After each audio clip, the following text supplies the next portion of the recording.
Thank you so much for joining the National Network to End Domestic Violence for our congressional briefing to launch our 19th Annual Domestic Violence Counts Report. It is my pleasure to introduce Stephanie Love Patterson, NNEDV's President and CEO, to get us started. Thank you, Laura. Welcome, everybody, to the National Network to End Domestic Violence's Domestic Violence DV Counts Congressional Briefing. I'm Stephanie Love Patterson, and I am President and CEO of the National Network to End Domestic Violence, or NNEDV for short. NNEDV is dedicated to creating a social, political, and economic environment in which domestic violence no longer exists. Founded over 30 years ago, we represent the 56 state and U.S. territorial domestic violence coalitions, their more than 2,000 member programs, and the millions of domestic violence survivors they serve and advocate for every year. Today, we are launching our 19th annual Domestic Violence Counts report. This annual report is a snapshot of an unduplicated count taken in a 24-hour time period that documents the number of people who sought domestic violence services, the types of services requested, the numbers of unmet service requests due to the lack of resources, and the daily issues and barriers domestic violence programs face in providing services to victims and their families. We're so grateful that you joined us here and to learn more about the latest data and hear from our esteemed panelists, and to learn what members of Congress can and are doing to advance safety and justice for survivors.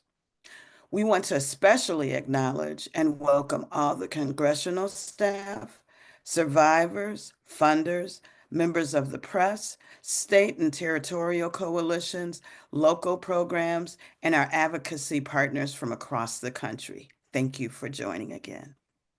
Your presence here today matters. It sends a clear message that domestic violence is an issue that demands our collective action.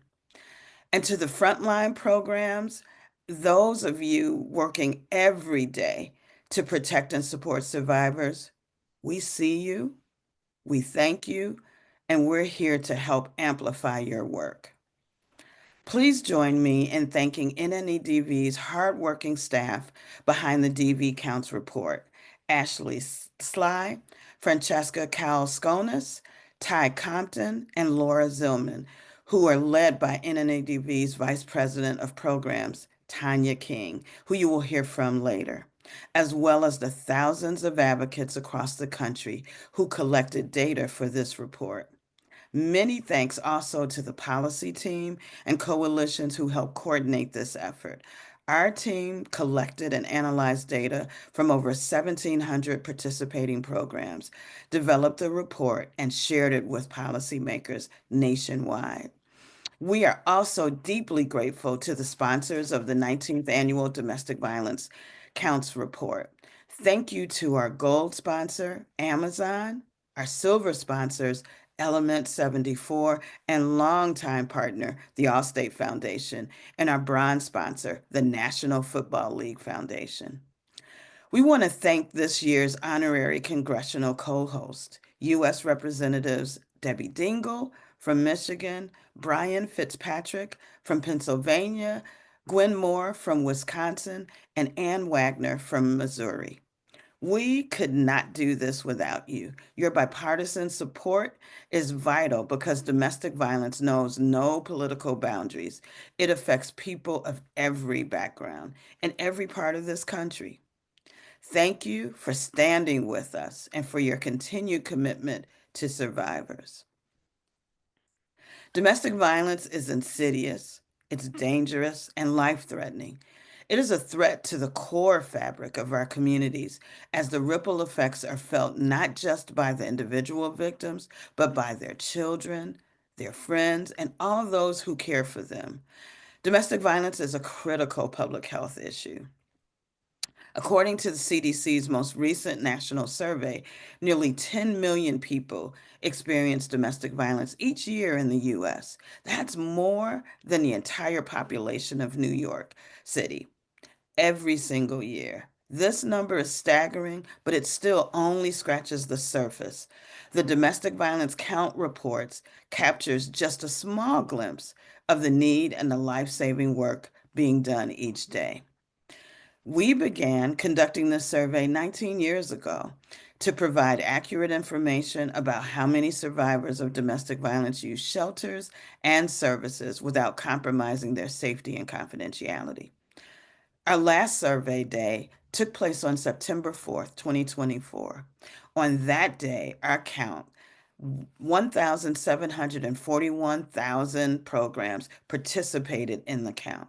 These programs responded that they provided shelter, housing, and non-residential services like legal advocacy to more than 79,000 adults and children in just one day. Our helplines received more than 26,000 contacts in the same 24 hours, and advocates educated more than 16,000 members in their communities. But this report also shows that despite their tireless efforts, the advocates and programs supporting survivors simply do not have enough resources.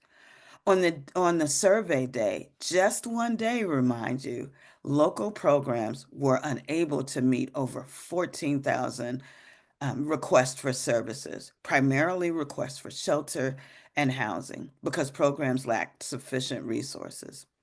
When survivors can access services, they often have no choice but to remain with an abuser and endure future violence.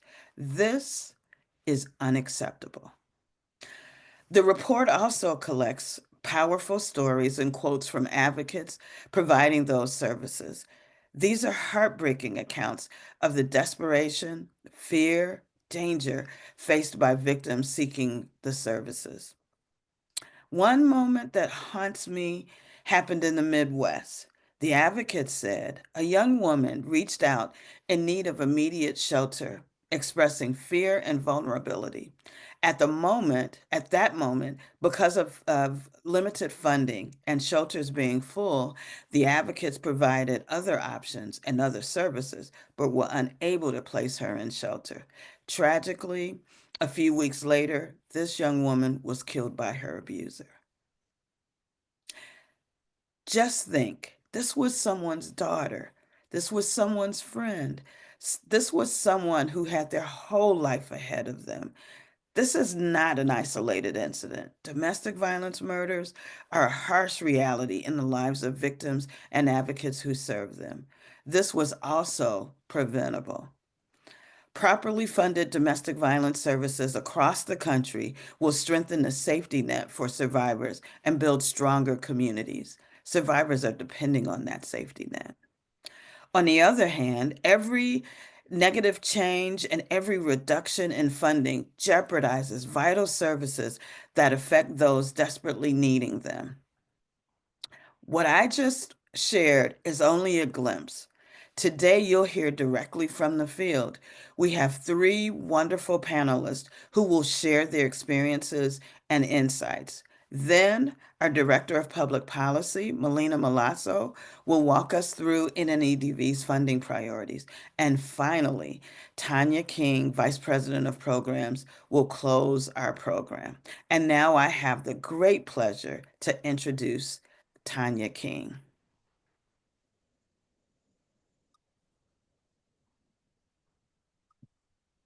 Thank you, Stephanie, for the welcome and for setting the stage for today's important conversation.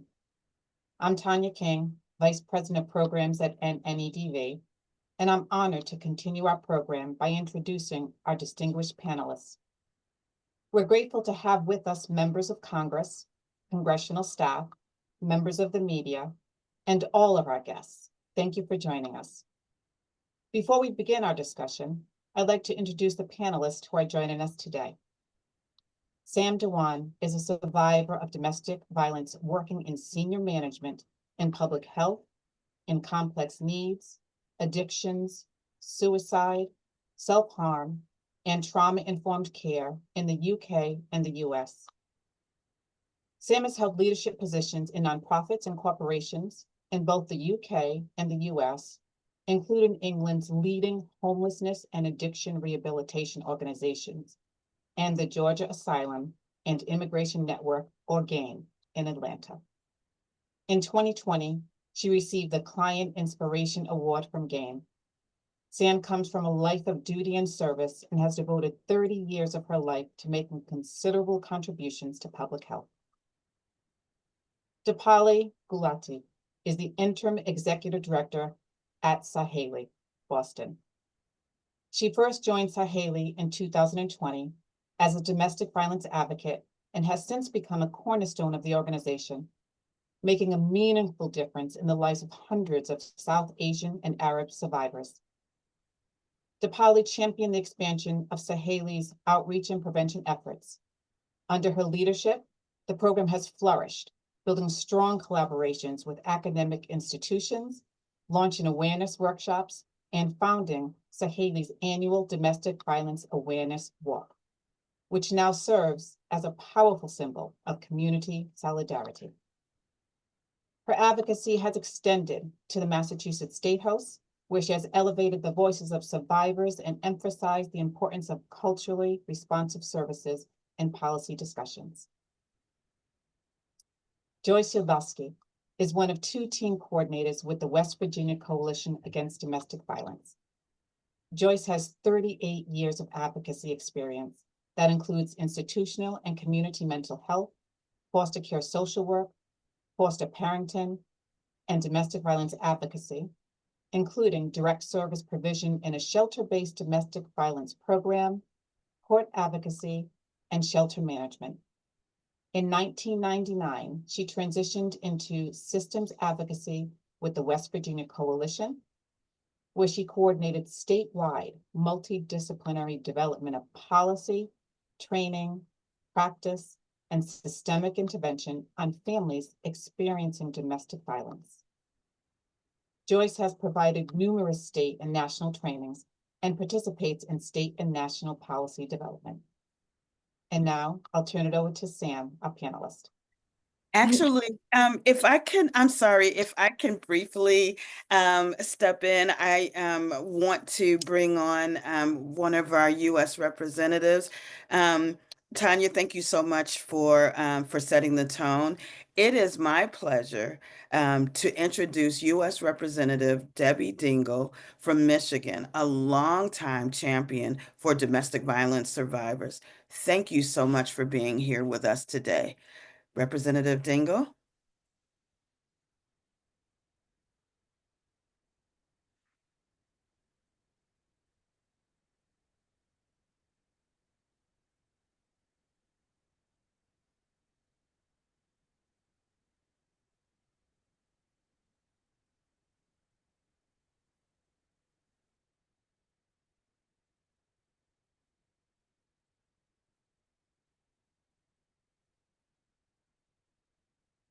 I think we're having some technical difficulties.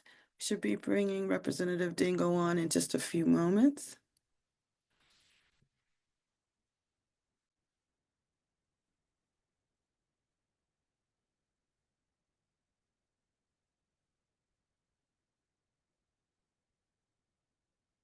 Thank you, and please bear with us a little bit for a few moments.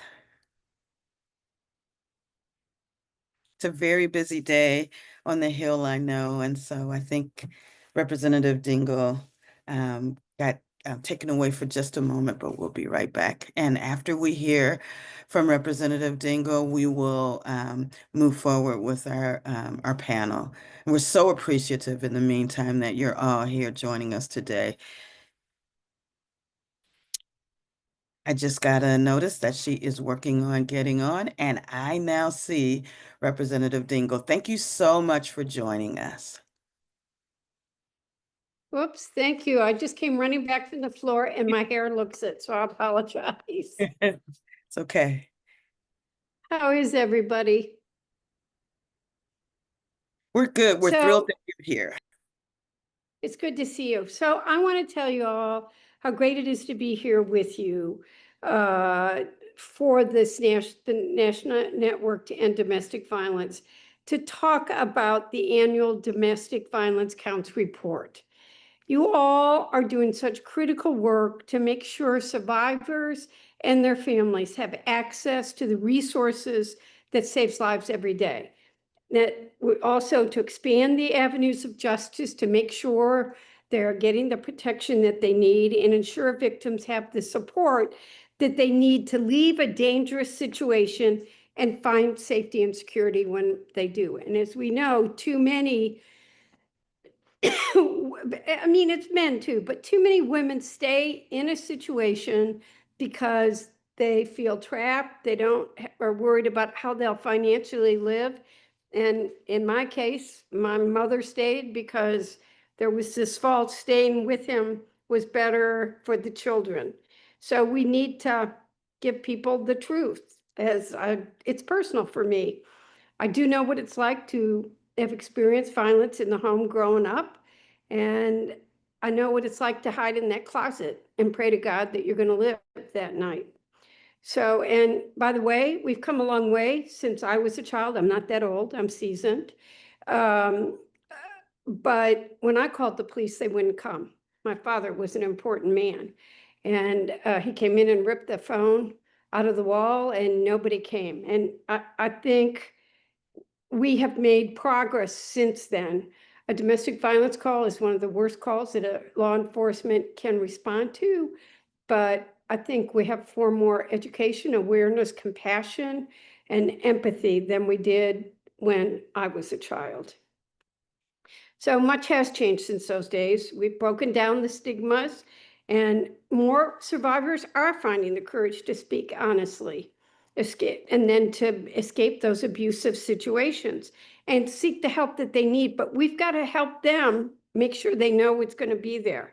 We got to keep fighting to make sure the organizations that provide the support can keep their doors open. And we have put a lot of money into programs that suddenly people aren't being able to access. Websites are down, grant programs are down.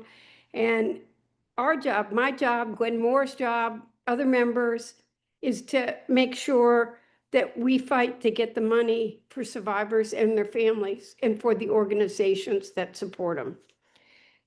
Last month, along with Gwen Moore, Josh Gottheimer, and Young Kim, we led a bipartisan group of more than 100 members of Congress urging the Trump administration to reverse its decision to halt funding opportunities through the Office of Violence Against Women, a move that, as you all know, threatens the safety and well-being of domestic and sexual violence survivors across the country.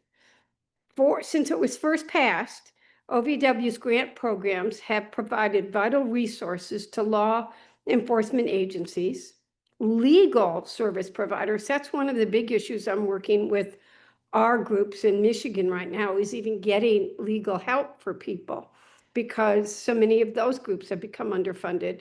Crisis centers to make sure they have the resources, and community organizations that work to support survivors and prevent violence and abuse. These programs have played a key role in carrying out the Violence Against Women Act, which Congress, once again, not easily, it took too long, reauthorized in 2022, finally on a bipartisan basis. But it took too long. Joni Ernst did work with me, though, on it, creating several new programs to combat cybercrime and new grant programs to assist with victim services that address domestic violence, dating violence, sexual assault, and stalking. The sudden withdrawal of these funding opportunities threatens to disrupt essential services. And what I'm really worried about is it's jeopardizing the stability of the victim assistance programs that are out there and undermine the bipartisan commitment to combating these forms of violence.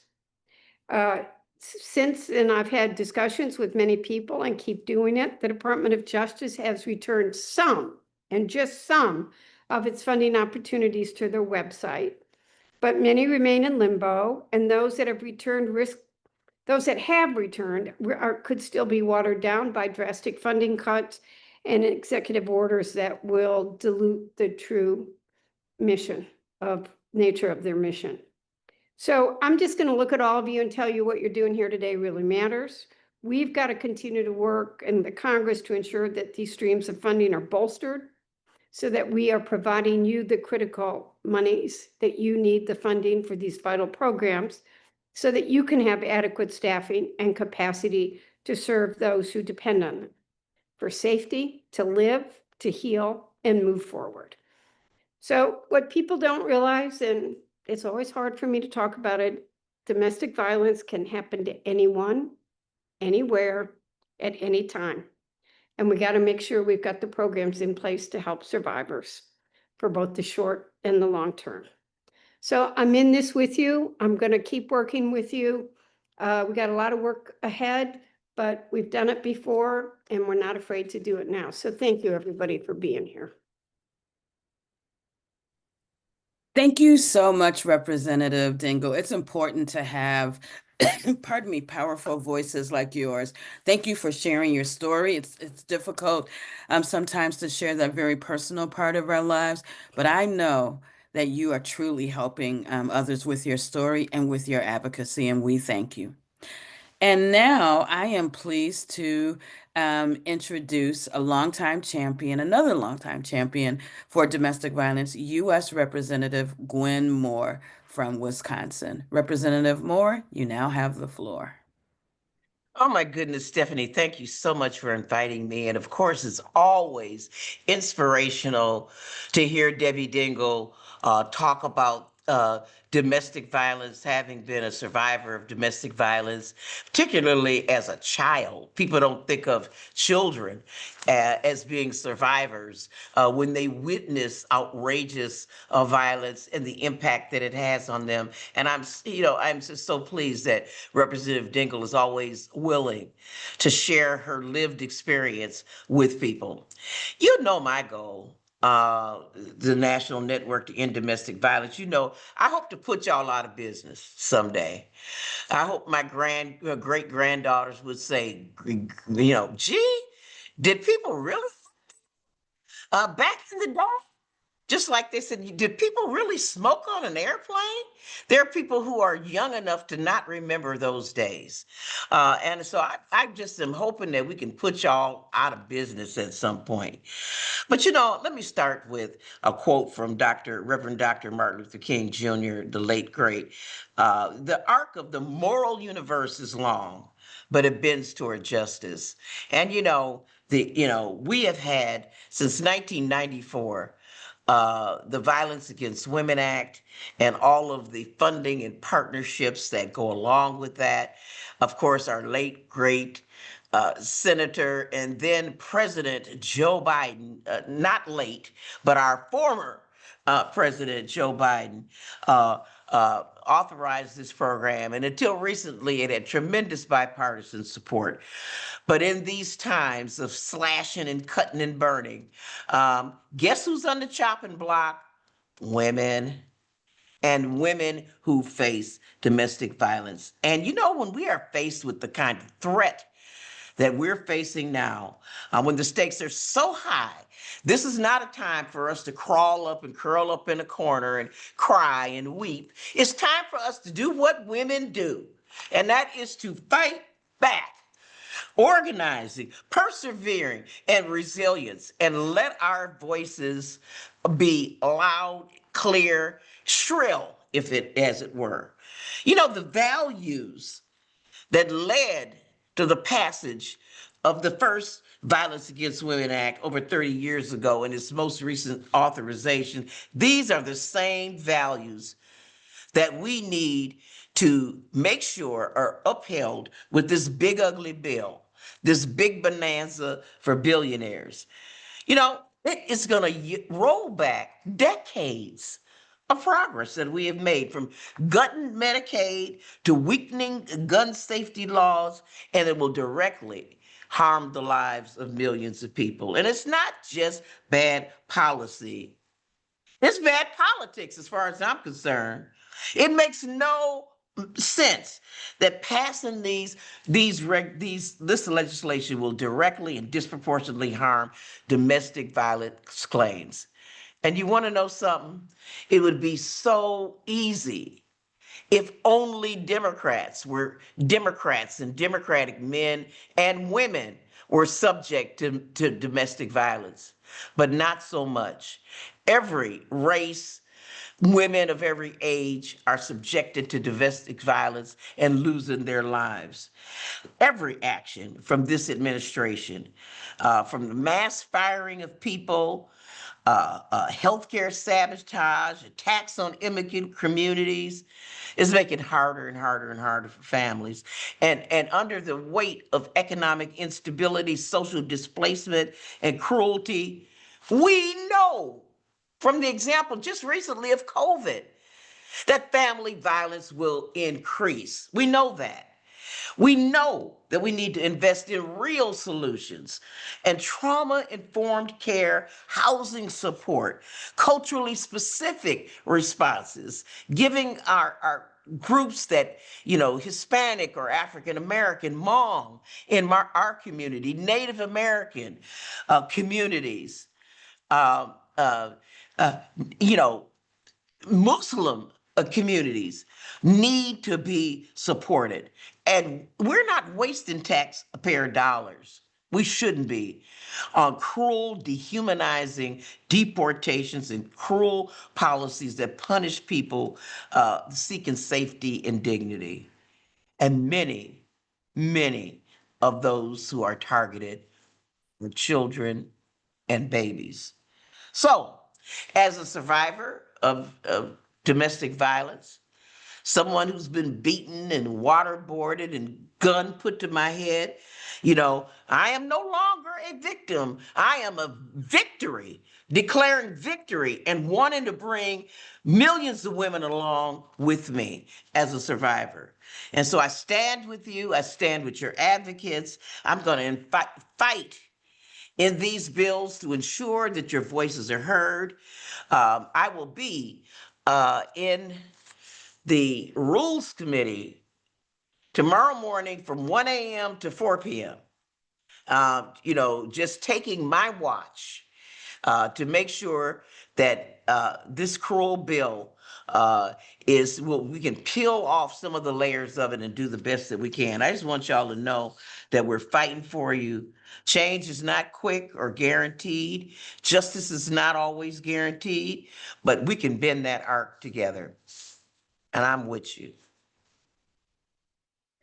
Wow, thank you so much, Representative Moore. Thank you again for sharing your story. Again, it's difficult to often share these stories, but again, as I told Representative Dingell, I know it's helping other people who are listening out there, and the storytelling is powerful. And so we thank you for those powerful words we heard from both our representatives. We also received a call to action, and it's just awesome knowing that we have folks like you both that are working on our behalf. And so now I will turn the program over to Sam Dewan so that she can give her remarks. Thank you. Thank you, Stephanie. Thank you. Good afternoon, everybody. My name is Sam. I am British-born mixed race with my parental lineage originates from Malawi, Iraq, and India. I've been in the USA for 10 years now. My lived experience has given me an insight to both sides of the coin as a professional and as a survivor of domestic violence and sexual assault. My marriage brought me to the USA. I had an arranged marriage, and unfortunately, the dynamics of my marriage turned out to be abusive. My ex-husband subjected me to financial, emotional, psychological, physical, and intimate abuse and immigration abuse. I accessed services in 2016 in Atlanta, Georgia. Accessing the domestic violence services in Atlanta enabled me to deconstruct my abuse and the ripple effect that the abuse can have on a person's life and the family's life. I reached out to the DV services, Raksha Inc., and they provided me with ongoing support and provided me with through care and aftercare by referring me to appropriate wraparound services in Atlanta, Georgia. I was referred to the Georgia Asylum and Immigration Network and explored a petition through the VAWA application. I had immense support with both of these organisations. More recently, I was subjected to a series of horrific and violent sexual assaults by a longtime friend who took advantage of me when I was deeply, deeply vulnerable. During these sexual assaults, a firearm was present and used to coerce me and place me under threat, extreme duress, and extreme pressure, leaving me violated in a horrified manner. The assaults were recorded to keep me in a state of fear and control. This particular friend and his ex-partner talked me out of calling the authorities and getting help. They made me feel guilty about making a formal report, as we were all friends. They coerced me and manipulated me, leaving me torn, confused, and broken. I was in crisis. I was in urgent need for help. I was in an environment where there were so many weapons, it wasn't safe for me to be there anymore. I had nowhere to go. It was extremely difficult, as I had 3 cats with me that needed their well-being taken care of as well as mine. I made the decision to contact Raksha Inc. as they had supported me years prior. Raksha Inc. and other organisations in Atlanta provided me with immediate crisis support whilst I sat by on a curb on the street with my 3 cats. They responded to my most immediate needs by placing me in an extended stay motel. My dignity was maintained, providing me with an emergency grant, food, shelter, warmth, safety, and protection from further harm. I was supported through my transitional period into finding a new home in phase 2 of my wellness journey, as I did not have the coping skills when I was in crisis. These wonderful services safeguarded my pets and provided supplies immediately as the pets were in so much distress. Accessing culturally appropriate services and advocacy, one-to-one therapy, and dialectical group behaviour therapy as my needs became more complex as time progressed. They worked devotedly, compassionately, and in a consultative manner to let me know what support I could access throughout my wellness journey, and especially when I was in danger and crisis. The communication had been consistent and the timing spot on. They've been my lifeline. The staff at Raksha Inc. were warm, incredibly sincere, genuine, compassionate, congruent, and extremely kind and gentle. And they always had a solution-focused approach, and they had a breadth and wealth of knowledge about who's who and where's where and what's what. They prepared me for every step that needed to happen with reporting, recording of the sexual assault and the aftercare services. They were very dedicated to me and super efficient. In that, I mean, when I had a line of inquiry about my needs, they managed to signpost me in the right direction with great efficiency and finesse.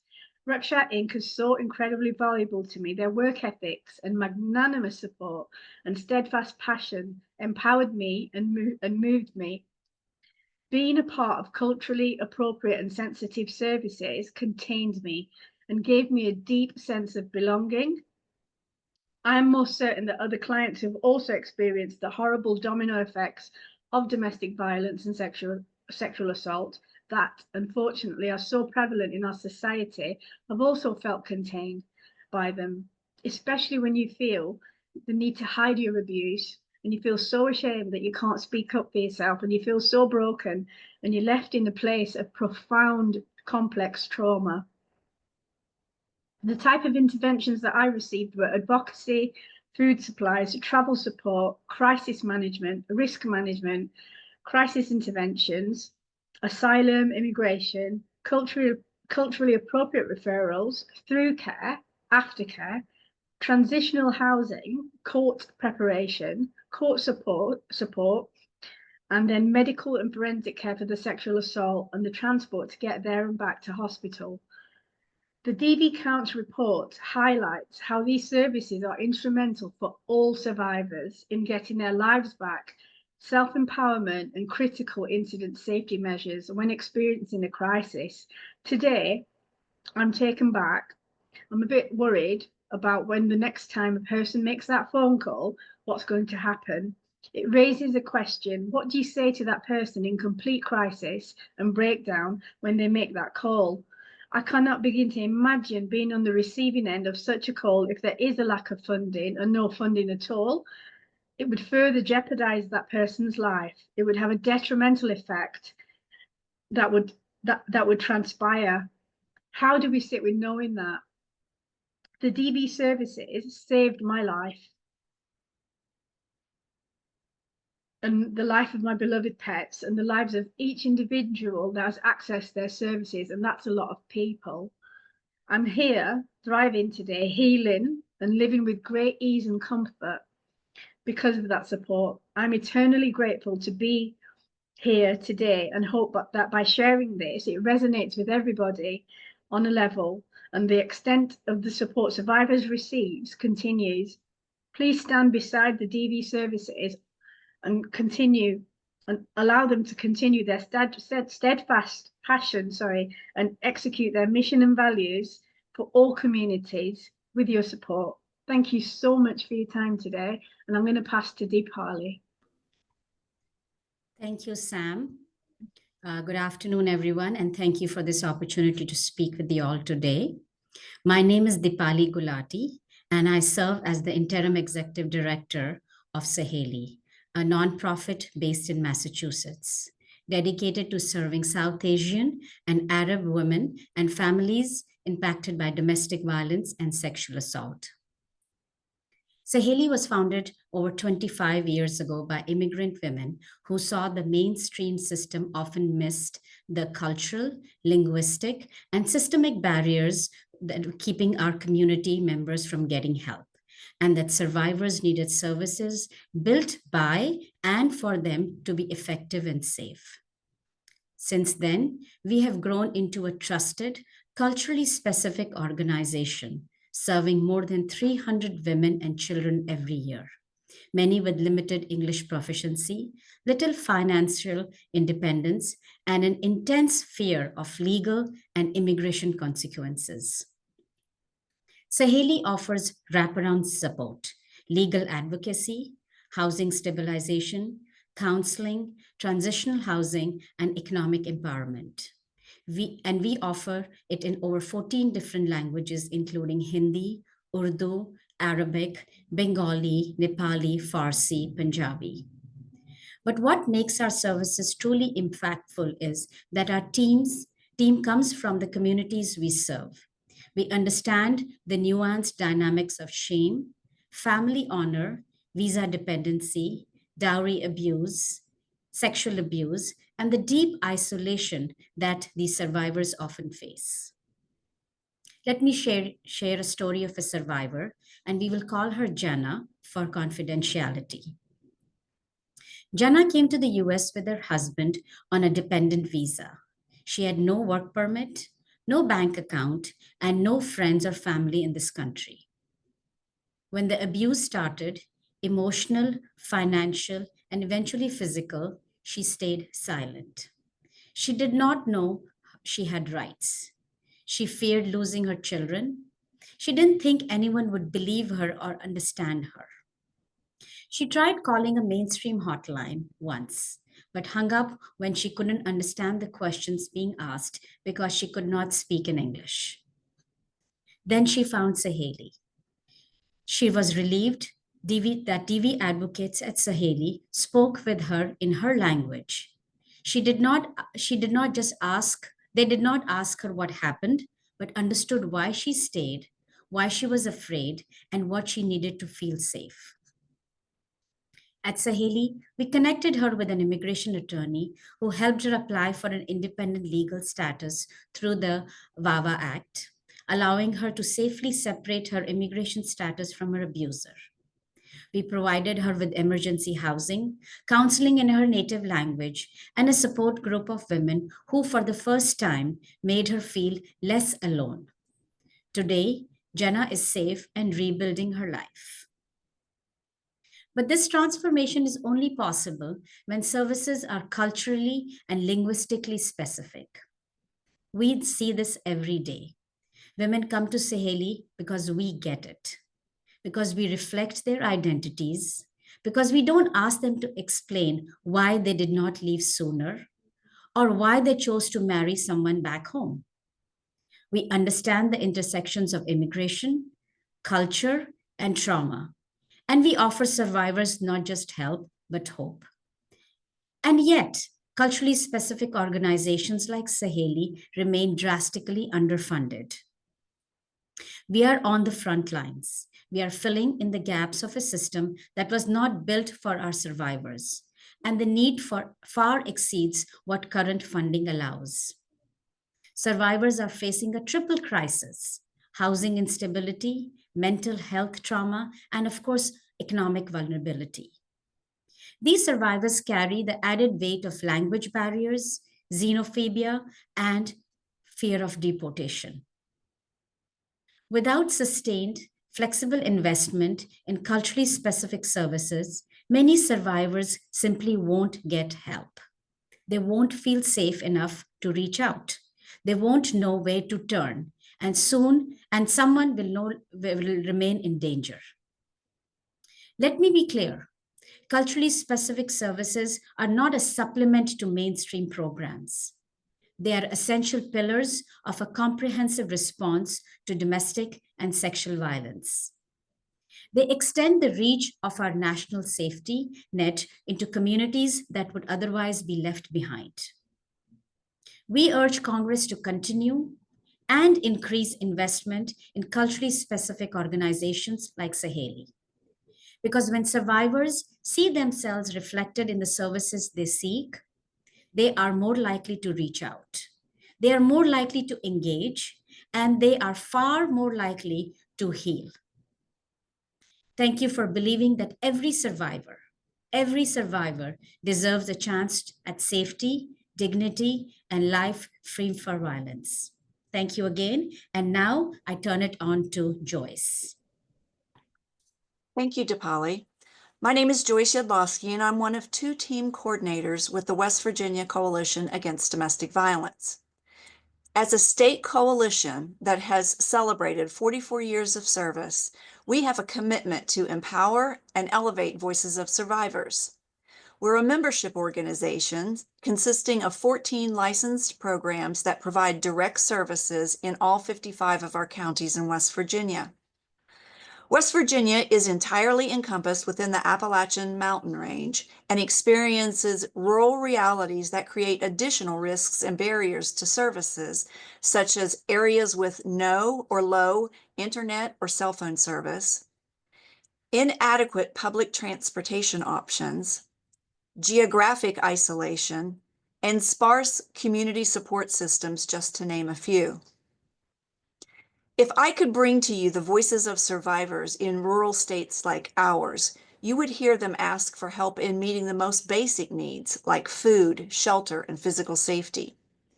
They would ask for help connecting with community resources and transportation to shelter, court, and healthcare facilities.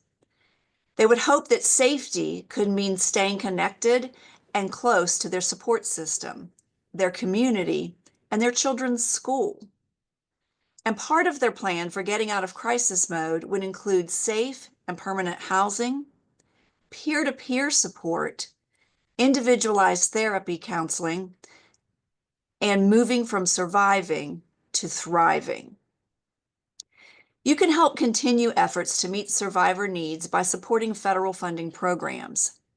In West Virginia, the Victims of Crime Act, VOCA, funds have allowed advocacy with a physical presence in all of our 55 counties, as is required by our licensure standards. Emergency services are provided, like hotel stays when shelters are full or do not meet a survivor's needs, first and last month's rent, security deposits, and/or utility bills to keep survivors housed until they can get through a crisis.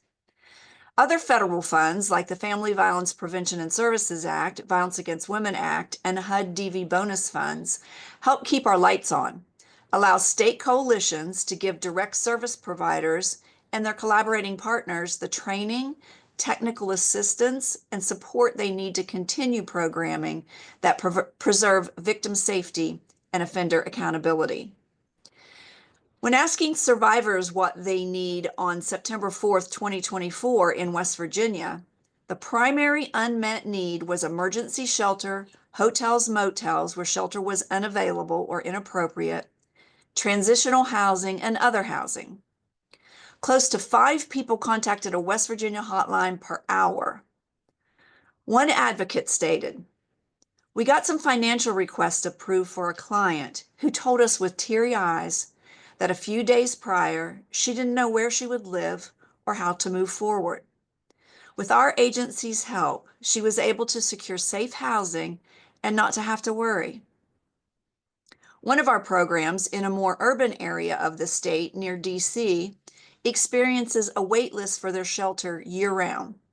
They're in constant need of emergency hotel assistance funds and work regularly and collaboratively with their local homeless service providers through the HUD-DV bonus funds. Without those funds, many survivors would be living in their cars, on the streets, or would return to abusive conditions to keep a roof over their head. Many survivors rely on courts, law enforcement, and civil legal assistance to help stay safe and preserve their rights through legal proceedings. Abusive partners use tactics of financial control, leaving many survivors without the means to secure legal advice and/or representation. Without funding legal advocacy, court accompaniment, and legal representation, survivors make their cases pro se in protective order hearings by themselves, often with their abusive partner staring them down while their attorney questions the validity of their claims. Meeting survivor needs and holding offenders accountable requires a collaborative approach. Current and continued funding, like VOCA, provides for advocates based in prosecutors' offices, law enforcement agencies, child advocacy centers, corrections programs, and child protection through court-appointed special advocates, just to name a few. Advocacy, training, collaborative approaches, and technical assistance within these systems help to meet a survivor at any door they enter and make connections to the multitude of services they need. In many communities, these systems are important alongside other community support systems like health and behavioral health, linguistic services, culturally and population specific services like the one we just heard about, children's services, faith, spiritual connections, friends, and family. In rural states like ours, survivors are often isolated geographically and/or socially, and the local economic services office is the primary place where they can access help.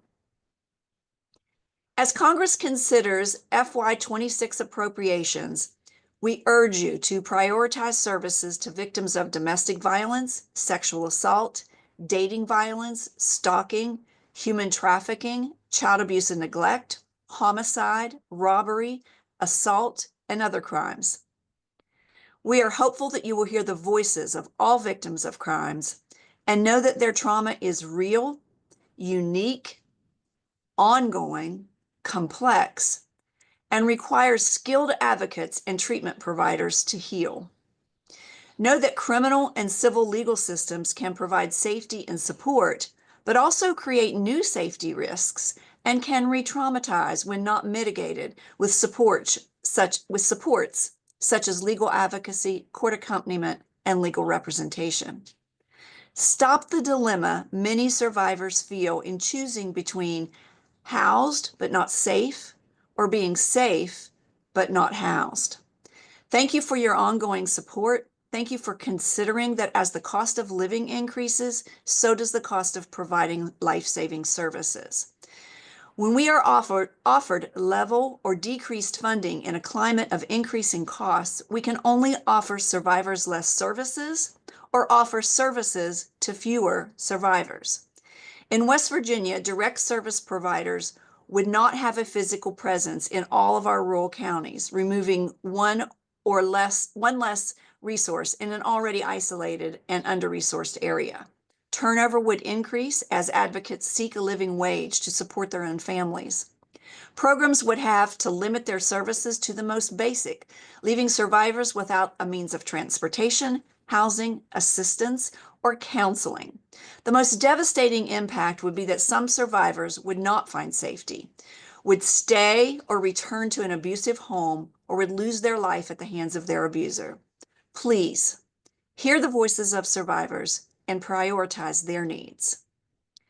Thank you. And now I'll turn it over to Melina. Thank you so much, Joyce. Hello, my name is Melina Milazzo, Director of Public Policy at the National Network to End Domestic Violence. First, I would like to thank each of the panelists for sharing their moving remarks that help us better understand the federal policies and resources required to meet the needs of survivors and the programs that serve them.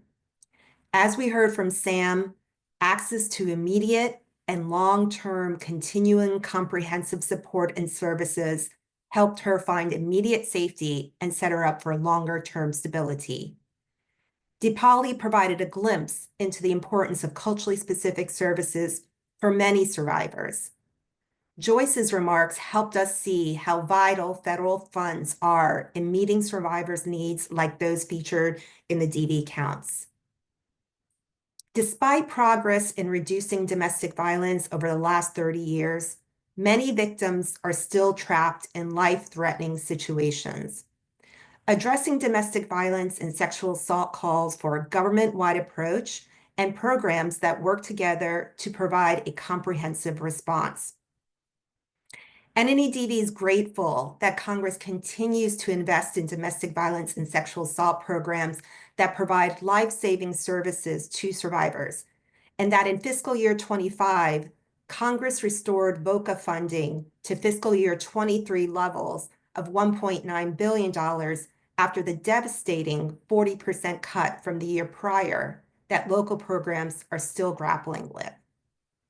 But as the DV Counts report reveals, and our panelists have powerfully stated, much more is needed to meet survivors' immediate and long-term needs. To our congressional audience, you know we are in the midst of fiscal year 2026 appropriation season. Member requests are being submitted to committees right now, and representatives and senators have the opportunity to sign on to Dear Colleague letters supporting these asks. We urge your continued support as the appropriations process moves through committee and final passage.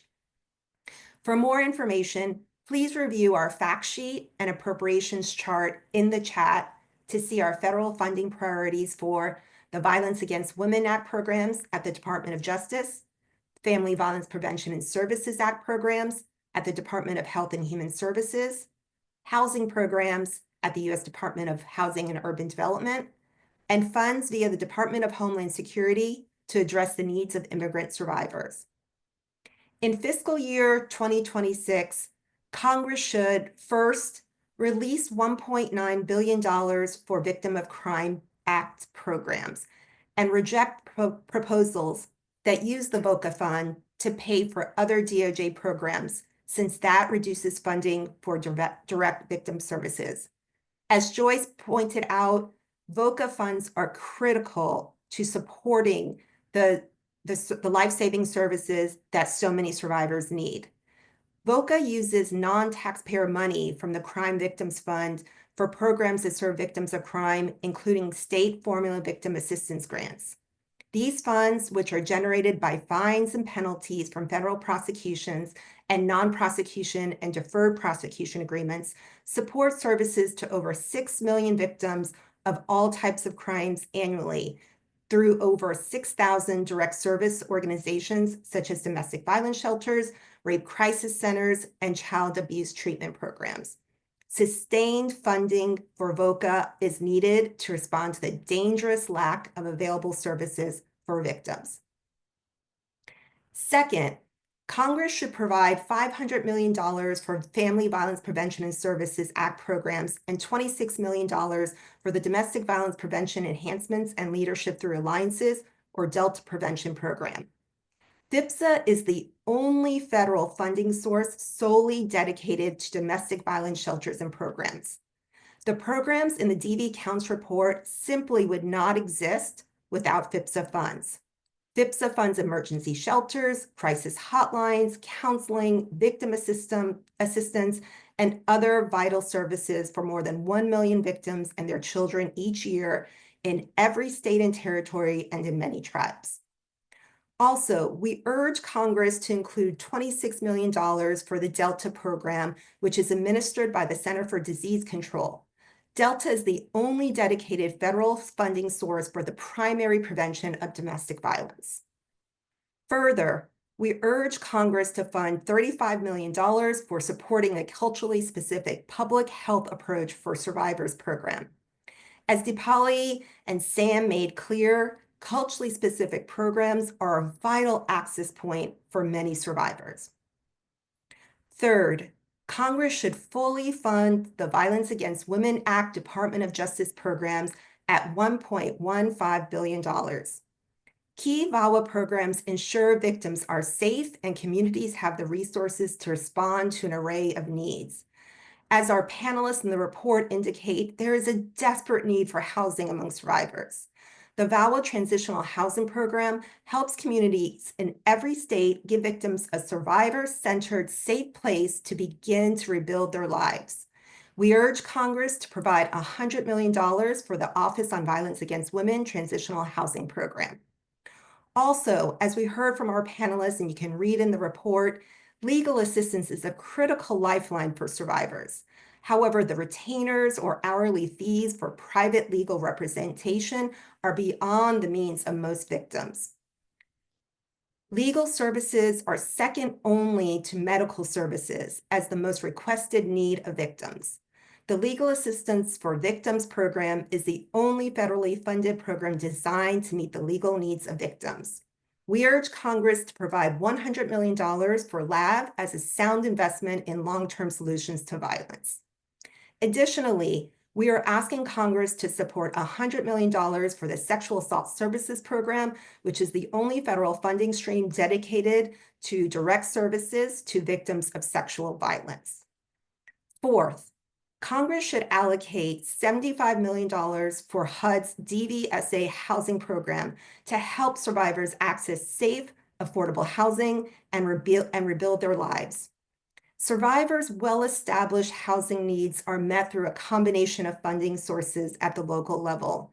As Joyce shared, DVSA bonus funds support victim-specific housing and supportive service projects to assist survivors of domestic violence and sexual violence. Dedicated funds for survivor-specific housing resources, including rapid rehousing, offer a stable funding source for victim service providers to address the unique safety needs of survivors. Finally, as we heard today, immigrant survivors often face barriers when seeking safety and protection. We urge funding to support immigrant survivors and to recapture unallocated U visas to help reduce the backlog and support family reunification efforts.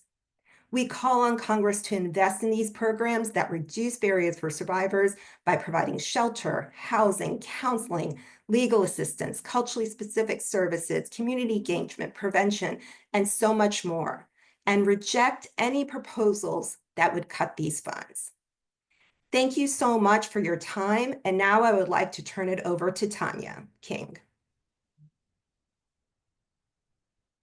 Thank you so much, Melina. And thank you everyone for joining us today and for bearing witness to the disturbing reality of what domestic violence looks like in our communities. Domestic violence knows no boundaries. It crosses every zip code and impacts all of our lives. What we heard today was not easy. It shouldn't be. Listening to a survivor speak her truth with honesty, clarity, and courage is a reminder of both the brutality of domestic violence and the strength it takes to survive it. I want to thank our panelists again, the representatives, and all of you who took time out of your day to be here with us. And I ask you to help us carry this message forward. We must believe survivors, and we must stand with them. This report and these stories are not just information, they are a call to action. A call to believe survivors when they ask for help, and to recognize that when they say they need shelter, housing, or services, that is exactly what they need to stay safe. A call to support them by funding services they rely on fully and consistently. A call to stand in action with survivors, championing their needs in every space we have influence. Because when we believe and stand in action with survivors, we strengthen every town, every city, and every community in this country. When we prioritize domestic violence and work together, we can ensure that no one has to live in fear in their own homes simply because this service was not there to help them. Survivors don't just need protection from harm, they need a path to rebuild and thrive. Survivors are counting on us, each and every one of us, to ensure the safety net they rely on remains in place and is strong, funded, and ready when they need it the most. On behalf of the National Network to End Domestic Violence, we thank you again for being a part of this important work.